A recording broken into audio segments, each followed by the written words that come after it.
निमित्तानं त्यांना शुभेच्छा देण्यासाठी, त्यांना आशीर्वाद देण्यासाठी अनेक वडीलधारी मंडळी, अनेक युवा मित्र, अनेक गावचे सरपंच, उपसरपंच, आपल्या गावचे आजी माजी सर्व पदाधिकारी मोठ्या संख्येने उपस्थित आहेत. व्यासपीठावरती उपस्थित ज्यांनी आता घणाघाती भाषण केलं ते आपल्या सर्व दुकानदार बांधवांचे नेते माननीय अनिल पाटील साहेब, आमचे सर्वांचे मार्गदर्शक, जंजे कुटुंबाचे लाडके जावाई आणि गेल्या 4-5 महिन्यापूर्वी दुर्गणी ग्रामपंचायतची निवडणूक अख्ख्या जिल्ह्यामध्ये गाजली ते माननीय वनमाने साहेब, त्यांच्या सौभाग्यवती आणि जंजे कुटुंबियांच्या कन्या सरपंचताई, व्यासपीठावरती उपस्थित अक्षय शेठ, आपले बडरे वस्ताद, माननीय संपतराव माने साहेब, किसनराव हसबे, चंदूशेठ जंजे, अन्य मान्यवर मंडळी व्यासपीठावरती आहेत. आपले गारडे शेठ आहेत, आमचे राजाराम शेठ आहेत, अरुण भाऊ गोडके सर, जंजे कुटुंबातले सगळे मंडळी तो व्यासपीठावरती उपस्थित आहेत. आपले माने सेठ आहेत, कोळेकर सेठ आहेत, सगळे सेठ आहेत. आता सेठची संख्या आज खूप आहे, त्यामुळं आम्हाला पण जरा बरं वाटायला लागलंय, कारण सेठ सगळे एका बाजूला कल्ले होते, अक्षय आता इकडच्या बाजूला कलवायला लागलाय, त्यामुळे काय जास्त टेन्शन राहील असं मला वाटत नाही.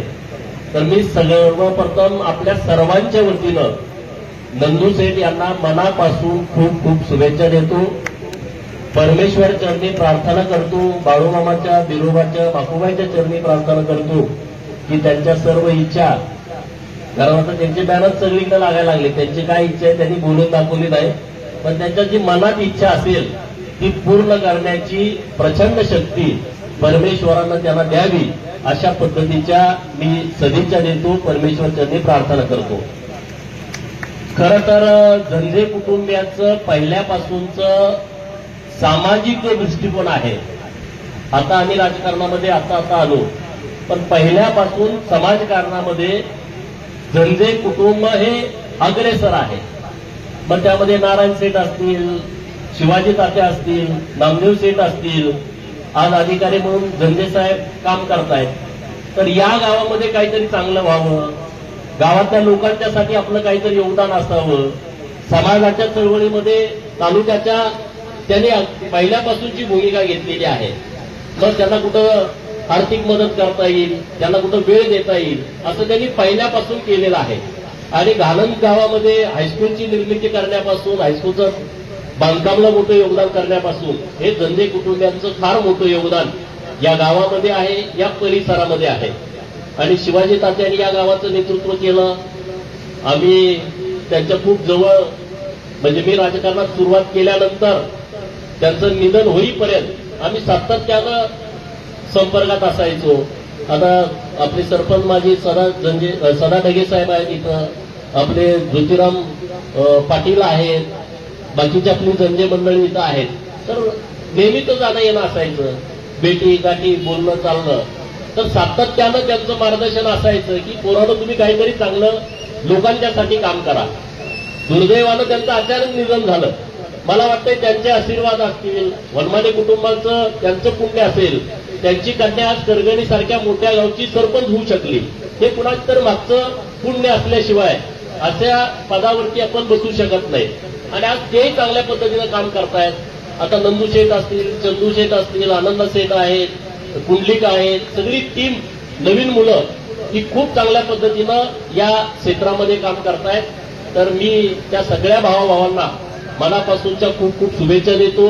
नंदू शेठने आज बैलगाड्याची मोठी शर्यत आज घाणंद गावामध्ये घेतली.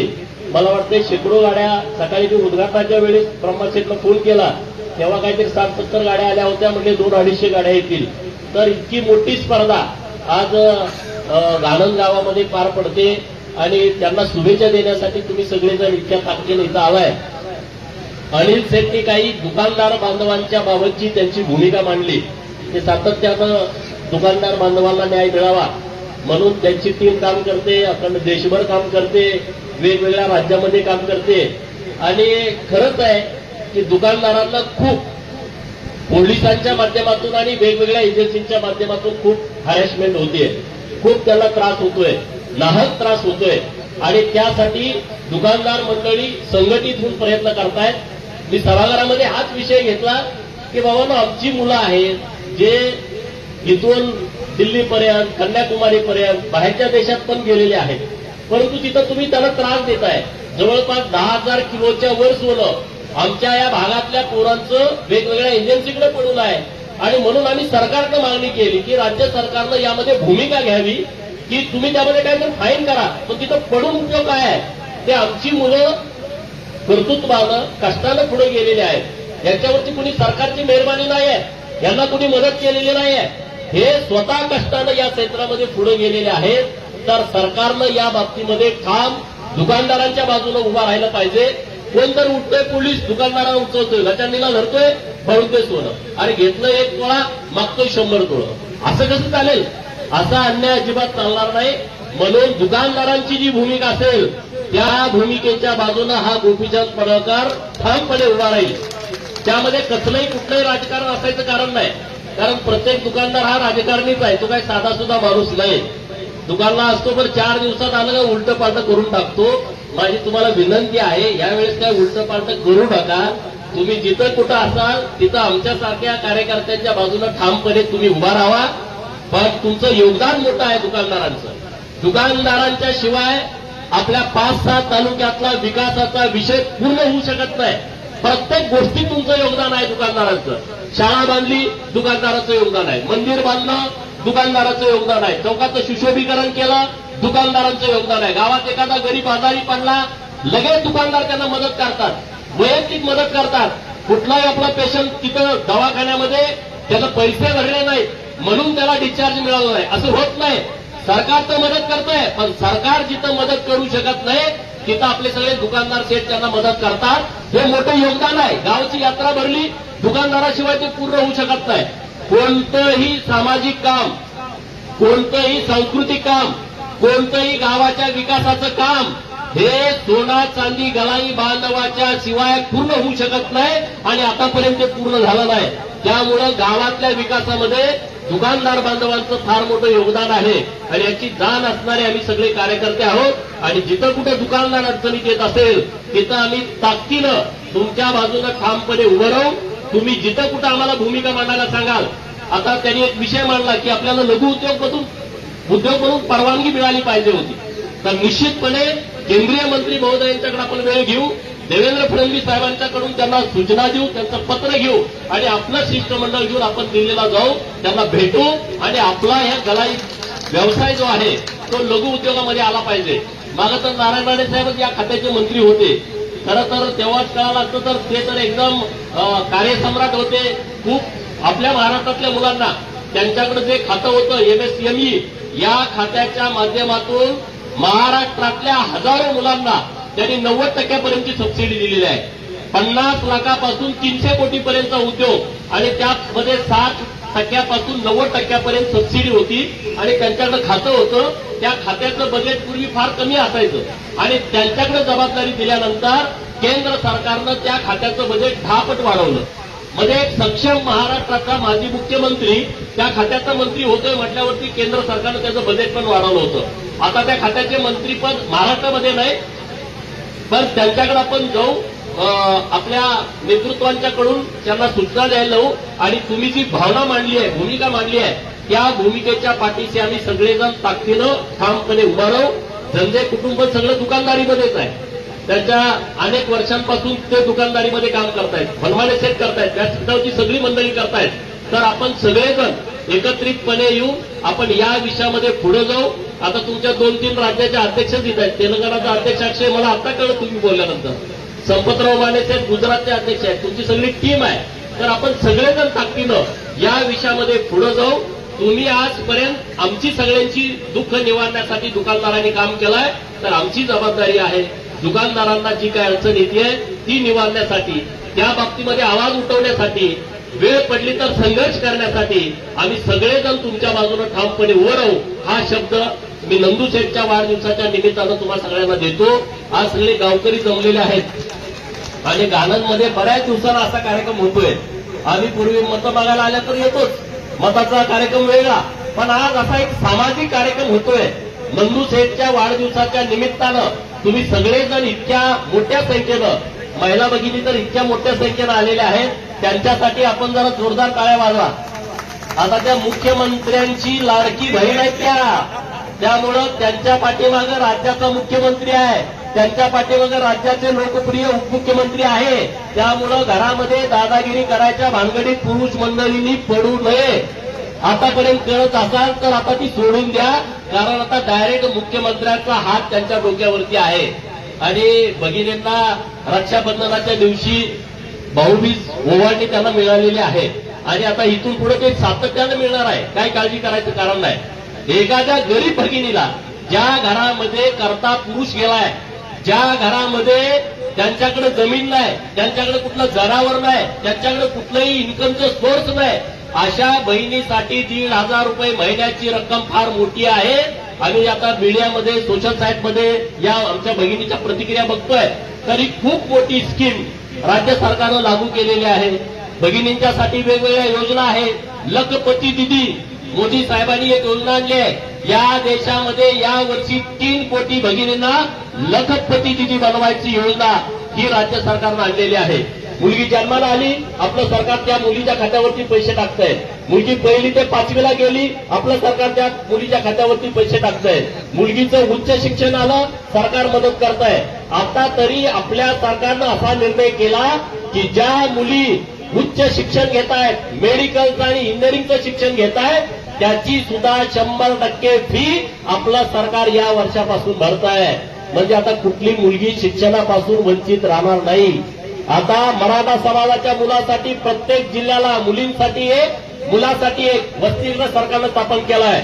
ओबीसीच्या मुलांसाठी एक, मुलींच्यासाठी एक, मुलांच्यासाठी अखंड महाराष्ट्रामध्ये 72 वसतिगृह या वर्षापासून चालू झालेले आहेत. विद्यार्थ्यांना वसतिगृहामध्ये ऍडमिशन मिळत नाही म्हणून थांबता कामा नये, म्हणून ओबीसीच्या विद्यार्थ्यांना प्रत्येक जिल्ह्यामध्ये 600 विद्यार्थ्यांना 12वी नंतरचे विद्यार्थी त्यांना आपण 38,000, 43,000 असं 60,000पर्यंत 58,000 रुपये महसुली विभागाला त्यांना आपण डायरेक्ट भाडं देतोय. स्कीम चालू केली आहे. धनगर समाजाच्या प्रत्येक जिल्ह्यामध्ये 600 विद्यार्थ्यांना ही स्कीम सुरू आहे. ओबीसीच्या लोकांना घरकुलाची योजना, मोदी आवास योजना, धनगर समाजाच्या लोकांना पुण्यश्लोक अहिल्यादेवी होळकर घरकुल योजना, भटक्या विमुक्तांच्या लोकांना यशवंतराव चव्हाण मुक्त वसाहत योजना.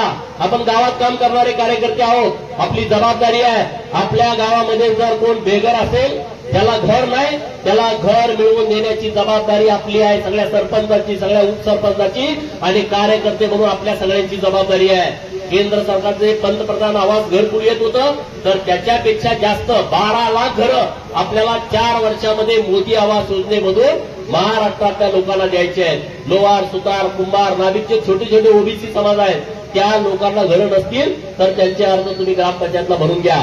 धनगर समाजाच्या लोकांना घर नसेल, अहिल्यादेवी होळकर या योजनेमधून तुम्ही अर्ज भरून घ्या. जे आपले इतर भटके समाजाची लोक आहेत, रामोशी समाजाची, वडार समाजाची, नंदेवाले समाजाची, अशी धनगर सोडून जी भटक्या विमुक्तांची लोक आहेत, त्यांच्यासाठी यशवंतराव चव्हाण मुक्त वसाहत योजना आहे. नुसती योजना, त्याला आपण पैसे देतोय मोठ्या प्रमाणामध्ये. तर असे सगळे ज्या योजना आहेत त्या योजना तुम्ही आपल्या लोकांना मिळवून द्या. मराठा समाजाची मुलं आहेत, त्यांना अण्णासाहेब पाटील आर्थिक विकास महामंडळाच्या माध्यमातून 15 लाखापर्यंत कर्ज, त्याचं व्याज सरकार भरत आहे. जी मुलं आपल्या गावातली मराठा समाजाची आहेत आणि त्यांना व्यवसाय करायचा आहे, त्यांनी अण्णासाहेब पाटील आर्थिक विकास महामंडळाकडे सांगलीत जाऊन अर्ज भरा आणि त्यांना कर्ज देण्याची व्यवस्था आहे. त्याच धर्तीवरती वसंतराव नाईक महामंडळाच्या माध्यमातून महाराष्ट्रातल्या 346 जाती असणाऱ्या ओबीसींना सेम तशी स्कीम चालू केलेली आहे. त्याचंही आता व्याज सरकार भरतंय. बोलण्यासारखं बरंच आहे, परंतु आता नंदूशेठचा कार्यक्रम आहे, तुम्हाला एखादी योजना तर माहीत व्हावी म्हणून मी जरा हा कार्यक्रम सोडून जरा वेगळ्या पद्धतीने बोललोय. आणि आपलं काम आहे, आपलं कर्तव्य आहे, आपली जबाबदारी आहे की गावातल्या सामान्य लोकांना या योजनेचा फायदा झाला पाहिजे. कुणाचं कसलंही काम असलं तुम्ही आमच्याकडे संपर्क करा, आमच्या गावातल्या कार्यकर्त्यांच्याकडे संपर्क करा. तुम्हाला कुणी त्रास अधिकारी देत असेल तुम्ही आमच्याकडे संपर्क करा. तलाठी दमवतोय, ग्रामसेवक दमवतोय, तिकडे पंचायत समितीला दमवतोय, पोलीस कोणतरी येऊन दाब देतोय, काहीतरी पैशाची अवास्तव मागणी करतोय, काही काम असलं तर तुम्ही आमच्याकडे सांगा, आम्ही तुमच्या बाजूनं ठामपणे उभं राहू. एवढा शब्द मी तुम्हाला या कार्यक्रमाच्या निमित्तानं देतो. नंदू शेठना परत एकदा मनापासून खूप खूप खूप खूप शुभेच्छा देतो. नंदू शेठ बॅनरवरती येतील असं मला कधीच वाटलं नव्हतं. घरी कधी आलं तर नमस्कार ह्याच्या पलीकडे कमी बोलणारा माणूस आज सगळ्या तालुक्यामध्ये नंदू शेठचेच बॅनर आहे. बरं वाटलं, अभिमान वाटला की आमचा माणूस जो कधी बोलत नव्हता त्यांनी काहीतरी मनापासून ठरवलेलं आहे. मला वाटतं त्याला काहीतरी पुढे उभा राहायचं त्यांच्या डोक्यात दिसतंय. कुठं उभा राहायचं मला माहित नाही. आमदारकीला लगेच उभा राहू नका. पंचायत समिती, जिल्हा परिषद पर्यंत ठीक आहे, आम्ही तुमच्या बाजूने ठामपणे उभं राहू. बरोबर ना? वनमाळ्याचे तुमच्यावर लोड जास्त येणार आहे. गरगणी पण आहे, इकडं पण आहे, आणि आमची आमदारकी पण आहे. ते तुम्ही ठरवा कुणाकुणाला उभं करायचं, कसं कसं उभं करायचं. पण धनंजय कुटुंबातला एक माणूस कुठल्या तरी सभागृहात गेला पाहिजे, कारण तुमचं काम आहे. तुम्ही या गावासाठी, या भागासाठी, लोकांच्यासाठी काम या घरातल्या लोकांनी केलंय. त्यामुळं तुमचा अधिकार आहे. आणि जेव्हा कधी संधी येईल तेव्हा आम्ही तुमच्या बाजूनं ठामपणे उभं राहू. हे या वाढदिवसाच्या निमित्तानं मी तुम्हाला सांगतो. परत एकदा खूप खूप खूप खूप शुभेच्छा देतो. आता तुमचं सगळं कुटुंब राजकारण्याचं व्हायला लागलंय. इकडं वनमाने राजकारणी, इकडं संजय राजकारणी, इकडं गारडे आले, तिकडं सांगलीच्या आपल्या महापौरता इथं आल्या नाहीत. सगळे आता पाहुणे जास्त वाढायला लागले. त्यामुळे आता तुमची जबाबदारी पण आता वाढायला लागलेली आहे. आणि त्यामुळं तुम्ही मनापासून जे काम करताय त्यासाठी माझ्या सदिच्छा आहे. तुमच्या बाजूनं ठामपणे उभा राहणं हे माझं काम आहे. कारण माझ्या पडत्या काळामध्ये तुम्ही माझ्या बरोबर उभा राहिलाय. मी काही नव्हतो, मी शून्य होतो, तेव्हा या कुटुंबानं, या गावानं, घाणन गावानं, जांभुर्डी गावानं, या सगळ्या लोकांनी आम्हाला मदत केली. बरोबर ना? मी जलस्वराजचं काम केलं या गावाचं. दिवस मी शाळेमध्ये असायचो. सदा ढगे, आम्ही माजी सरपंच नारायण ढगे होते. दिवस आम्ही इकडे असायचो. तेव्हा लोकांना वाटायचं पण अरे हे आमदार होतील. लोक अरे चेष्टा करायची, ही काय आमदार होतेच काय, असं कुठं असतं का. पहिल्यांदा पंचायत समिती लढा, परत जेडपी लढा, गावचं सरपंच व्हा, हे डायरेक्ट मोठा घात घ्यायला लागलेत असं लोक बोलायची. पण तरी आम्ही ठाम बोलायचो की आम्ही होणारच आहे. आणि लोक आमच्या बाजूने थांबायची, विश्वास द्यायची. आणि ते आम्ही वर्गणीतलं पुढारी झालोय. आमच्याकडे काही नव्हतं, गाडीला तेल घालायला पण पैसे नव्हते. त्यांनी लाख वर्गणी त्या काळामध्ये दिली. अरे वनमानी शेठने मला जिल्हा परिषदला उभा राहिल्यावर 1.5 लाख दिले. चहा कुणाला न पाजणारा माणूस म्हणायचं तुम्हाला 1.5 लाख दिलेच कसे. तेव्हा मला लोक म्हणायची अरे वनमानी शेठना तुम्ही पटवलंय म्हणल्यावर तुम्हाला आता काही अडचण नाही. 2012ला आम्ही त्या काळात 2009ला त्यांनी विधानसभेला मला आमदार केलं. सगळ्या दुकानदारांच्याकडून लोकवर्गणी दिली. आमचं काम नव्हतं राजकारण करणं, शक्यच नाही. अरे एवढे मोठी लोक, प्रस्थापित लोक, ज्यांच्या घरामध्ये सत्ता कायम पाणी भरते, पैसा तर मुबलक आहे, अशी लोक आमच्या समोर होती. आणि तेव्हा ही लोक आमच्या बरोबर उभा राहिली, ताकदीनं उभा राहिली. आणि आम्ही पुढं 1 लाख रुपये असले, आमच्याकडे 100 रुपये असले तर आम्ही तेवढ्या 100 रुपये काम लावायचे पुढच्या लोकांना. आणि ते 100 रुपये ह्या सगळ्या लोकांनी दिले. म्हणून आज गोपीचंद पडळकर महाराष्ट्रामध्ये काम करू शकतोय. नाहीतर गोपीचंद पडळकर महाराष्ट्रात जाऊ शकला नसता. अशी प्रामाणिक लोक आमच्या बाजूने ठामपणे उभा राहिली. गरीब लोक ताकदीनं आमच्या बरोबर उभा राहिली. गरीब लोकांनी पुढच्या पुढाऱ्यांचे पैसे घेतले नाही. तो सामान्य लोकांनी, शेतात काम करणाऱ्यांनी, शेतात राबणाऱ्यांनी, ज्यांची कुठली परिस्थिती नव्हती, पण ते स्वाभिमानानं आमच्या पाठीमागे ठामपणे उभा राहिले. 2019ला मला 19,900 मतं दिली लोकांनी. त्या काळामध्ये एवढं सोपं नव्हतं. त्या काळाची ती परिस्थिती नव्हती. आता परिस्थिती बदलली, राज्य बदललं, वातावरण बदललं. पण त्या काळामध्ये कुणी विश्वास ठेवायला तयार नव्हतं. त्या काळामध्ये या तालुक्यातल्या लोकांनी, जनतेनी माझ्यासारख्या कार्यकर्त्यावरती विश्वास ठेवला. आणि आज त्या विश्वासाला पात्र राहून आज ती बैलगाड्याची शर्यत चालू झाली. कशामुळे चालू झाली? 12 वर्ष शर्यत बंद होती. 39 लाख जनावरं जे देशी गोवंश आहे, ज्या गाईला आपण माता म्हणतो, आईनंतर माता म्हणतो, एक भूमाता आणि गोमाता. या गोमातेची 39 लाख जनावरांची कत्तल झाली. जेव्हा माझ्याकडे बैलगाडी चालक आले, सगळ्या महाराष्ट्रातल्या 288 आमदाराकडे गेले होते, विधान परिषदेच्या 78 आमदाराकडे गेले होते की बैलगाड्याची शर्यत चालू करण्यासाठी गेले 12 वर्ष आम्ही आंदोलन करतोय, आमच्या बाजूने ठामपणे उभं राहा. माझ्याकडे जेव्हा आले तेव्हा मी त्यांचा विषय पूर्णपणे समजून घेतला आणि मी म्हणलं ठरलं, बैलगाडीला बंदी आहे, आपणच बैलगाडीची शर्यत भरू, काय करतोय बघूया आपण. आणि आपण घोषणा करून टाकली की आपण बैलगाडीची शर्यत धरायला घेणार. तुम्ही ते बघितलं वातावरण, अख्ख्या 20 किलोमीटर परिसरामध्ये पोलीस, बैलगाडीची वाटेला पोलीस, पाऊल वाटेला पोलीस, कुठल्याही वाटेला पोलीस. हा स्टेट हायवे 2 दिवस बंद होता, पण महाराष्ट्राच्या कानाकोपऱ्यातून लाखाच्या वर लोक आली, चालत आली, 18-20 किलोमीटर आली चालत, सगळ्या डोंगरावरील लाईटा. एसपी स्वतः होता तिथं, एसपी रात्रभर त्या बैलगाड्याच्या शर्यतीच्या मैदानावरती होता आणि वर रिपोर्ट करत होता बैलगाड्याची शर्यत होऊ देत नाही. आणि जेव्हा रात्री बॅटऱ्या दिसायला लागल्या सगळ्या डोंगरांनी, मला वाटतंय छत्रपती शिवाजी महाराजांच्या मावळ्याच्या नंतर असं डोंगरांनी हे बैलगाड्याची पोरच चालली असतील. सगळ्या डोंगरांनी बॅटऱ्या, अख्खी रात्र आम्ही जागून काढली, 1 मिनिट आम्ही झोपलो नाही. आणि सकाळी 6 वाजता वागसेवाडीच्या आमच्या मुलांना फोन केला, आबासाहेब जलंडे तिथल्या पोरांना, की तिथं एक ट्रॅक तयार करा. रात्रीच त्यांनी तिथं जाऊन तयार केलं आणि सकाळी उजाडल्या बैलगाड्याची शर्यत सुटली. अख्ख्या महाराष्ट्रानं दखल घेतली, सुप्रीम कोर्टानं दखल घेतली आणि 8व्या दिवशी बैलगाडा शर्यतीवरची बंदी सुप्रीम कोर्टानं उठवली. हे काम मी केलंय, हे तुमच्यासाठी मी केलंय. तुम्ही ज्याच्यावरती विश्वास ठेवला तो विश्वास मी वाया जाऊ देणार नाही. मंत्रालयाच्या कुठल्याही मजल्यावरती तुम्ही काम घेऊन गेला आणि गोपीचंद पडाकरचा कार्यकर्ता म्हणून तुम्ही मला सांगितलं, आणि जर तुम्हाला रिस्पॉन्स तिथं मिळाला नाही, मी तुमचं म्हणेल ते ऐकेन, कारण आम्ही तिथं सुद्धा त्याच ताकदीनं काम करतोय. आणि म्हणून आमच्या सोबत जे आमचे मावळे आहेत, आमचे सहकारी आहेत, आमच्यावरती आशीर्वाद देणारी ज्येष्ठ मंडळी आहेत, ती त्याच ताकदीची आहेत, त्याच क्षमतेची आहेत, त्याच प्रामाणिकतेनं काम करणारी लोक आहेत. आणि म्हणून आम्ही सगळेजण पुढे काम करू शकतोय. इथून पुढच्या काळामध्ये आपल्याला खूप काम करायचं आहे. आटपाडी तालुक्याचा चेहरा बदलायचा आहे. आटपाडी तालुक्यातल्या प्रत्येक कुटुंबामध्ये काही ना काही मदत आली पाहिजे, फिक्स काहीतरी वर्षाला इन्कम आलं पाहिजे. त्यासाठी आपल्याला काम करायचं आहे. काही ना काही प्रोजेक्ट आपल्याला आटपाडी तालुक्यामध्ये आणायचे आहेत, त्यासाठी आपल्याला काम करायचं आहे. आणि मी तुम्हाला विश्वासानं सांगतो, नंदकुमार सेठ यांच्या वाढदिवसाच्या निमित्तानं सांगतो, येत्या काही काळामध्ये मोठ्या पद्धतीची इन्व्हेस्टमेंट आपल्या तालुक्यामध्ये येईल, अशा पद्धतीचा आमचा प्रयत्न सुरू आहे आणि त्याला निश्चितपणे यश येईल. एवढंच या निमित्तानं बोलतो. परत एकदा खूप खूप शुभेच्छा नंदू सेठला देतो, ज्यांनी कार्यक्रम करण्यासाठी वेळ दिला, ताकद लावली. त्या सर्वांचं मी मनापासून आभार व्यक्त करतो. आम्हाला बोलावलं, आमचाही मान सन्मान केला, आम्हालाही फेटा बांधला, त्याबद्दल तुम्हाला धन्यवाद देतो. अनिल साहेब भेटले, दुकानदार लोक भेटतच नव्हती. अक्षय भेटला म्हणजे महत्वाचा माणूस आहे तो, लय गडबडी करतोय.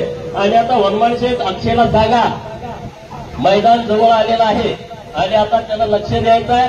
अनिल शेठना माझी विनंती आहे की सगळ्या दुकानदारांचे आशीर्वाद, मोठ्या मोठ्या लोकांना तुम्ही आतापर्यंत आशीर्वाद दिले, एकदा आमच्यासारख्या छोट्या माणसाला आशीर्वाद दुकानदारांनी देऊन बघावा. मदत राहिली, गावात गडबड नाही केली तरी आमचं पाहतंय, कारण तुम्ही आला आणि सगळं गाव उलटं पाटं करून टाकता 2 दिवसामध्ये. त्यामुळे देशातल्या सगळ्या दुकानदारांना माझी हात जोडून विनंती आहे, आम्ही काम करणारे कार्यकर्ते आहोत, आम्ही काम करणारी लोक आहोत, तर एकदा तुम्ही ताकदीन आशीर्वाद आमच्या पाठीमागे उभा करावा. हे मी सगळ्या महाराष्ट्रातल्या आणि देशातल्या दुकानदार मंडळींना एकदा कळकळीची विनंती करतो. नाहीतर मैदान जसं जसं जवळ येईल तसं विमानात उतरायला चालू होतात आणि परत आमची गडबड होऊन जाते. आणि आता अनिल सेठ आपले देशाचे नेते आहेत, देशाचे अध्यक्ष आहेत आणि गडी पण रुबाबदार आहे, एकदम अध्यक्ष लेवलचा गडी आहे, विषय एकदम मजबूत आहेत. पूर्वी प्रताप सेठ होते आपले अध्यक्ष, आता तुम्ही अखंड देशभर आपल्या दुकानदारांची टीम तयार केली आहे. मला मुंबईला गेल्यानंतर आमचे देवेंद्र फडणवीस साहेब, मुख्यमंत्री साहेब आपल्या खानापूर आटपाडी विषय, तासगाव विषयी खुश असतात, कारण कुठल्याही राज्यात गेले, कुठल्याही एअरपोर्टवर गेले, त्याला दुकानदारच भेटतो. 100-200च्या संख्येने येतो आणि कुठल्याही नेतृत्वाला आपला माणूस आला, तामिळनाडूमध्ये गेले तिथं आपली लोक भेटली, आपल्या नेतृत्वाला बरं वाटतं, तिथल्याही लोकांना कळतं अरे ह्यांना पण मानणारी लोक इथं आहेत. त्यामुळं आपल्या आटपाडी, खानापूर, तासगाव विषय किंवा परिसरातल्या दुकानदारांच्या विषयी महाराष्ट्रातल्या राजकारत्यांची भावना पूर्णपणे वेगळी आहे. ते कुठल्याही पक्षाचे असू द्या, कुठलेही नेते असू द्या, पण दुकानदारांच्या विषयी त्यांची भावना पूर्णपणे वेगळी आहे. त्यामुळं आता आपलं ठरलं, आपला संघर्ष करायचं ठरलं, मग तो राज्य सरकार बरोबर असू दे नाहीतर केंद्र सरकार बरोबर असू दे. कारण आपल्या दुकानदारांचा प्रश्न मुळापासून जोपर्यंत मिटत नाही तोपर्यंत आपला संघर्ष थांबणार नाही. त्यासाठी आपण सगळे एकमेकाच्या हातात हात घालून काम करू. हे दुकानदारांना देशातल्या मी विनंती करतो की सगळेजण एकत्रित येऊ, एका ताकदीनं, एका शक्तीनिशी. हे देशातले सगळे जे पोलीस त्रास देत आहेत, देशातल्या ज्या वेगवेगळ्या एजन्सी त्रास देत आहेत, आपल्या दुकानदारांना उचलायचं, त्यांना अपमानित करायचं, त्यांना मारझोड करायची, सोनं त्यांचं जास्तीचं वसूल करायचं, हे जे धंदे सुरू आहेत ते धंदे बंद करायचे असतील तर आपण संघटितपणे पुढे जाऊ. अनिल सेठची जी संघटना आहे त्या संघटनेच्या पाठीमागे आपण ठामपणे सगळेजण उभं राहू, एवढंच या निमित्तानं बोलतो आणि थांबतो. हॉटेल सरकार एक्झिक्युटिव्ह दिगंची, तुमचे सेलिब्रेशन उत्कृष्ट करणे हीच आमची जबाबदारी. साखरपुडा, लग्न समारंभ, रिसेप्शन, डोहाळे जेवण, बारसे, बर्थडे सेलिब्रेशन यांसारख्या कार्यक्रमासाठी प्रशस्त लॉन व एसी हॉल अगदी मोफत.